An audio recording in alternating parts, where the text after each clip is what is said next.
Is your Samsung Smart TV acting up or ready for a new home? Let's get it back to factory fresh in just a few simple steps.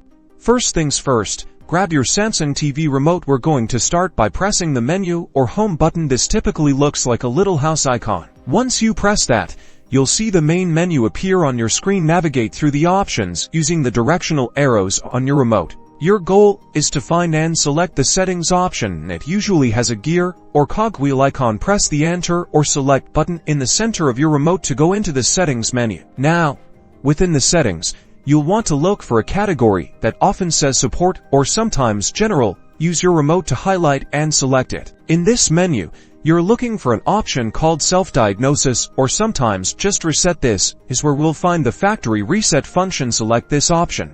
You should now see an option for reset or factory reset. Select this. You'll likely be prompted to confirm your action. This is your last chance to back out if you haven't made the final decision. For security, you might be asked to enter a PIN if you haven't set a custom one.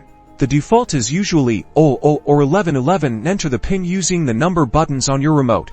After entering the PIN, you'll get one final confirmation asking if you want to turn off the TV and reset all settings. Select yes or OK to proceed. Your TV will now turn off and back on. This process can take a few minutes as it reverts all settings to their original, out-of-the-box state. You'll then be greeted with the initial setup screen, just like when you first got your TV. And that's it.